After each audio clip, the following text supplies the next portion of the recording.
Sous l'apparence discrète de la Ford Mondeo se cache une voiture solide, dotée d'excellentes performances de conduite, avec un intérieur spacieux et un coffre spacieux. Le choix des modifications corporelles est restreint mais tout à fait suffisant. Un acheteur potentiel peut choisir entre une berline 5 portes et un break. Eh bien, pourquoi pas un bourgeois, un paysan moyen fort d'Allemagne.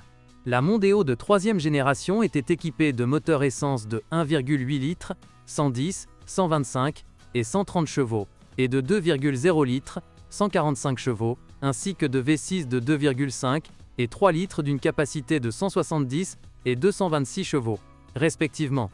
Les turbodiesels sont représentés par des unités de 2,0 litres, 90, 116 et 130 chevaux, et 2,2 litres, 155 chevaux. Ils n'ont pas été officiellement fournis à l'Ukraine.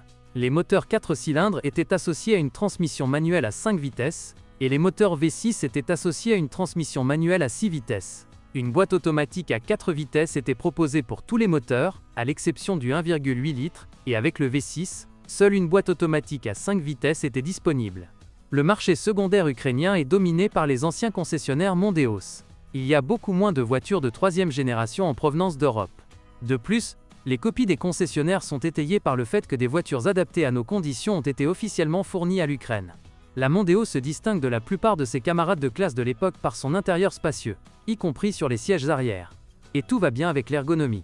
La qualité de fabrication et la qualité des matériaux utilisés dans la décoration intérieure méritent des éloges. Pour la Ford Mondeo immatriculée en Ukraine, 5 niveaux d'équipement étaient proposés.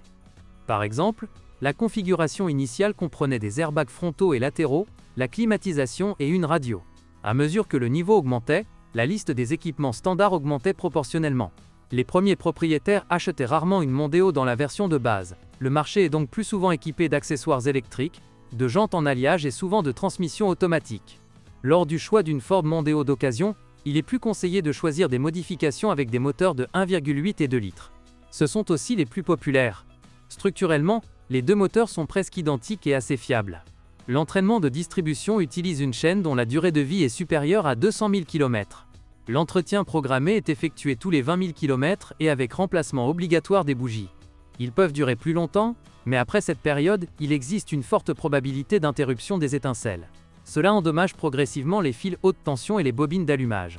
Le tamis du filtre de la pompe à essence est obstrué par notre carburant et brûle. Le moteur de 1,8 litres était équipé uniquement d'une boîte de vitesse manuelle. Il n'y a pratiquement aucune plainte à son sujet. L'huile est conçue pour toute sa durée de vie. Lors de la maintenance, il vous suffit de surveiller son niveau et son état. L'embrayage dure en moyenne 100 000 km, mais il faut parfois remplacer en même temps le volant bimasse du moteur. Il arrive que les joints des roues motrices fuient. Les remplacer est une affaire peu coûteuse. Mais si vous le manquez, le niveau d'huile dans la boîte baissera. Alors la 5e vitesse peut bourdonner. La transmission automatique à 4 vitesses est initialement devenue stupide lors de l'accélération en raison d'une baisse de pression d'huile. Si le premier propriétaire n'a pas remplacé l'appareil sous garantie, les réparations coûteront un joli centime. La Ford Mondeo dispose d'une suspension entièrement indépendante, jambes de force McPherson à l'avant, multibras à l'arrière avec effet de direction passive. Sur un break, la suspension arrière n'est pas la même que sur une berline et une berline avec des leviers de conception différentes. C'est nettement plus cher en termes d'entretien. Sur les deux modifications, le châssis est assez solide et peu coûteux à entretenir et à réparer.